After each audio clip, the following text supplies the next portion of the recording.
ایک حد کے بعد انسان سب کچھ چھوڑ دیتا ہے، روٹھنا، منانا، شکایت کرنا، گلہ شکوے کرنا، اور پھر دل ایسا ہو جاتا ہے کہ کوئی بات کرے تو ٹھیک، نہ کرے تو بھی ٹھیک۔ زیادہ سوچو نہیں، بلکہ زیادہ سے زیادہ استغفار کرو، کیونکہ مسائل اور مشکلات زیادہ سوچنے سے نہیں بلکہ زیادہ استغفار سے آسان ہو جاتے ہیں۔ جس کو اللہ نے دعا کی توفیق دی وہ قبولیت سے محروم نہیں رہ سکتا۔ جس کو اللہ نے استغفار کی توفیق دی وہ مغفرت سے محروم نہیں رہ سکتا۔ جس کو اللہ نے شکر کی توفیق دی وہ نعمت سے محروم نہیں رہ سکتا۔ اے اللہ پاک، جو سر تیرے سامنے جھکتا ہے اسے دنیا کے سامنے جھکنے سے بچا۔ اے اللہ پاک، جو ہاتھ تیرے سامنے پھیلتا ہے انہیں بندوں کے آگے پھیلنے سے بچا۔ آمین۔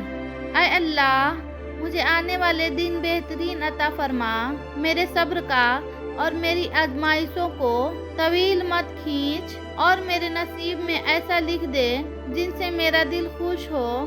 مجھے ذہنی سکون عطا کر اور میری معاملات کو آسان کر دے۔ آمین۔ یا اللہ، میرے گھر سے پریشانیوں کو دور فرما۔ یا اللہ، میرے گھر سے بلاؤں کو دور فرما۔ یا اللہ، میرے گھر سے تنگیوں کو دور فرما۔ یا اللہ، میرے گھر سے بے سکونی کو دور فرما۔ یا اللہ، میرے گھر میں آسانیاں عطا فرما۔ یا اللہ، میرے گھر میں حفاظت عطا فرما۔ یا اللہ، میرے گھر میں خوشحالیاں عطا فرما۔ یا اللہ، میرے گھر میں سکون عطا فرما۔ آمین۔ اے اللہ، جن لوگوں سے تو راضی ہے ہمیں ان لوگوں میں شامل کر دے۔ اے اللہ، جن لوگوں پر تیرا خاص کرم ہے ہمیں ان لوگوں میں بھی شامل کر دے۔ اے اللہ، جن لوگوں کو تو معاف کر چکا ہے ہمیں ان لوگوں میں شامل کر دے۔ اے اللہ، جن لوگوں سے تو بہت زیادہ پیار کرتا ہے ہمیں بھی ان لوگوں میں شامل کر دے۔ اے اللہ، جن لوگوں کی تو توبہ قبول کرتا ہے ہمیں ان لوگوں میں بھی شامل کر دے۔ اے اللہ، جن لوگوں کی تو دعائیں قبول کرتا ہے ہمیں ان لوگوں میں بھی شامل کر دے۔ اے اللہ، جن لوگوں کو زندگی کی ہر نعمت عطا کی ہے ہمیں بھی ان لوگوں میں شامل کر دے۔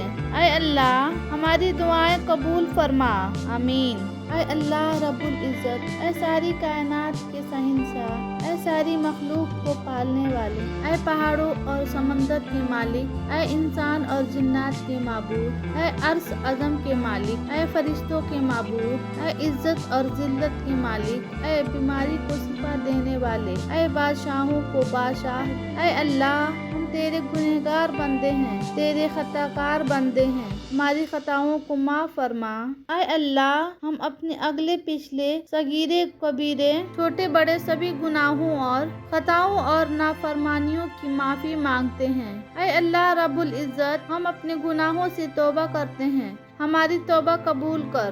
آمین۔ یا اللہ، میری موت آسانی والا کرنا کہ سر سجدے میں ہو اور جان نکل جائے، جمعہ کا دن ہو، مکہ مدینہ کا شہر ہو، کفن زمزم سے تر ہو، قبر جنت البقیع میں ہو، جب دفنانے جائیں تو قبر پھولوں سے بھری ہو، قبر بند ہو تو جنت کی روشنی ہو۔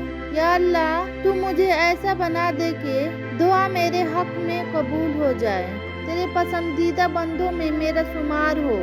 جس کو اپنے لیے یہ دعا کرانی ہے وہ اس دعا کو اتنا شیئر کرے کہ مکہ مدینہ کی گلیوں تک یہ دعا پہنچ جائے۔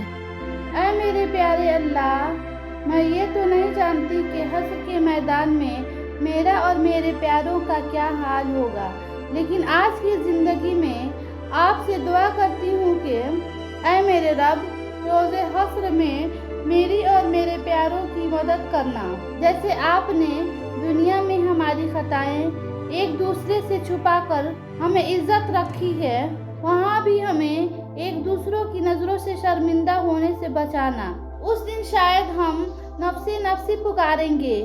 ساری امت مسلمہ کا سوال کرتی ہوں، تو ہمارے گناہوں پر پردہ ڈال کر ہماری لاج رکھ لیتا ہے۔ ہم ایک دوسرے سے نظریں جھکائیں نہیں، بلکہ ایک دوسرے کے ساتھ مل کر تیری عزتوں والی جنت میں داخل ہوں۔ آمین۔ اے اللہ، ہمیں غرور، تکبر، مفلسی، بد اخلاقی ریاکاری سے محفوظ فرما اور ہمیں اپنے نیک بندوں میں شامل فرما، آمین۔